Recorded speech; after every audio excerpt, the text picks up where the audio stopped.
দেশে বিরাজমান একটি পরিস্থিতির একটি প্রেক্ষাপটে আজকে আমাদের এই ধর্মীয় গুরুরা, ধর্মীয় প্রতিষ্ঠান, যেই সংগঠনটি এদেশের ধর্মীয় সংখ্যালঘুর মধ্যে সনাতন ধর্মীয় জনগোষ্ঠী আধ্যাত্মিক কর্মকাণ্ডের সাথে লিপ্ত থেকে সারা বাংলাদেশে তাদের কর্মকাণ্ড চালাচ্ছে।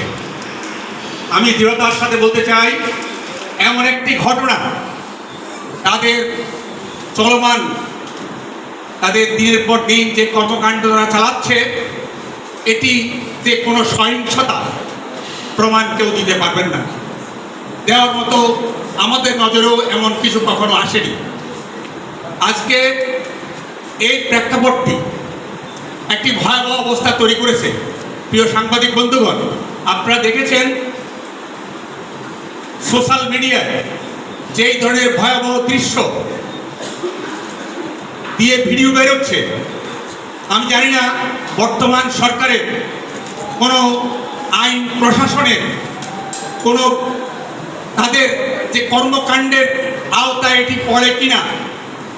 ভিডিওতে যেভাবে ভিডিওগুলি আমি আপনাদের কারা কারা এই সকল ভিডিওর সাথে সম্পৃক্ত সোশ্যাল মিডিয়ার মাধ্যমে যে কতটুকু অবহিত হয়েছি সেটি আপনাদের কাছে আপনারা সার্চ করলে সেটা পেয়ে যাবেন। যেমন ইতিমধ্যেই বলেছে মুফতি মোহাম্মদ মহিবুল্লাহ মিয়াজি গাজীপুরের একটি ঘটনাকে যে মিথ্যাচার করা হয়েছে সেটি কিভাবে ছড়িয়ে দিয়ে দেশে এক অশান্তি সৃষ্টি করতে চেয়েছিল এবং তা সকলের কাছে পরিষ্কার হয়েছে। এই ছাড়াও মুফতি আনিসুর রহমান আশরাফি চাঁদপুরে এক মিটিংয়ে যে ধর্মীয় সংখ্যালঘুদেরকে তাদের উপর অত্যাচার, নির্যাতন, ভাঙচুর করার জন্য প্রকাশ্যভাবে সেটি তুলে ধরেছেন। আমরা দেখেছি ব্রিগেডিয়ার জেনারেল রোকনউদ্দিন ইনকিলাবে এই ধর্মের উপরে, এই ধর্মের প্রতি তাদের যে বিভিন্ন রকম তারা বলছে এরা ভারতের, আমরা এদেশে বসবাস করি, এদেশে নাগরিক, আমরা ভারতের সাথে আমাদের সম্পর্কে কি কেন প্রশ্ন আছে।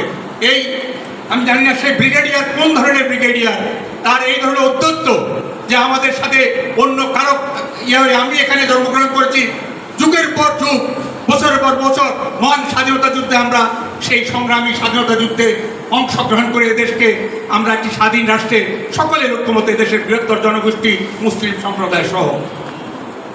আব্বাসী এনায়েতুল্লাহ আপনারা সার্চ করে দেখতে পাবেন কি ধরনের জঘন্য ভিডিওগুলি তার সেখানে প্রকাশিত হচ্ছে।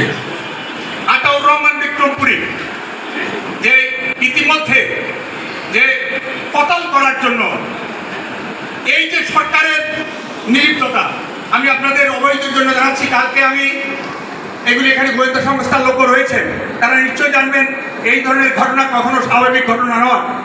এগুলিকে তারা আমলে নিয়ে কি করেছেন আমাদের কাছে একটি সুযোগের সমান নয়। আমি গতকালকে প্রধান উপদেষ্টাকে তো আমি পাওয়ার মতো আমার সুযোগ নেই। আমি তার প্রেস সচিবকে রাত্র 11:30টার সময় আমার কাছে এক ভয়াবহ ভিডিও দৃশ্য এসেছে, যেটা গা শিহরে যাওয়ার মতো। আমি তাৎক্ষণিকভাবে তার কাছে ভিডিওগুলি পাঠালাম। উনি অবশ্য কিছুক্ষণের মধ্যে রেসপন্ড করেছেন যে আমি প্রশাসনের সাথে এই ব্যাপারে কথা বলেছি, তারা এই ব্যাপারে প্রয়োজনীয় ব্যবস্থা নেবেন। আমার প্রশ্ন হলো, এই ধরনের অবস্থা যদি চলতে থাকে, আমরা তো সুন্দর একটি অসাম্প্রদায়িক, একটি সুন্দর শান্ত বা এদেশের অর্থনৈতিক, সামাজিক সকল প্রকার উন্নয়নের জন্যই কাজ করছি।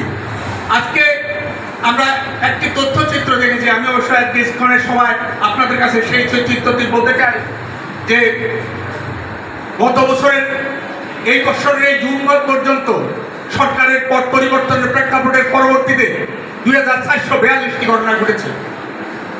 পরবর্তীতে জানুয়ারি থেকে আমরা সেখানেও তথ্য আপনাদের কাছে তুলে ধরেছিলাম যে 258টি ঘটনা সেখানে ঘটেছে।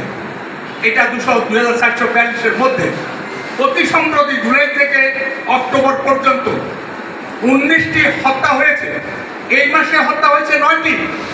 প্রত্যেকটি হত্যা, গলাকাটা, তাদেরকে রাস্তায় ফেলে দেওয়া, তাদেরকে রাস্তাতে অ্যাটাক করা। আমার প্রশ্ন হলে এগুলিকে আমলে নেওয়া, এগুলি কারোর জন্য এদেশের সকলের ভিতরে যেন এই অনুভূতিটা কাজ করে, এই ধরনের একটি সম্প্রদায়কে বিলীন করার জন্য কর্মকাণ্ডের সাথে যারা মানবতাবাদী লোক, যারা সুশীল সমাজ, যারা রাজনীতিবিদ তাদের বিবেককে কাঁপে না, তাদের বিবেক কি সেখানে জবাব দেয় না? সেখানে আমি বলতে চাই শুধু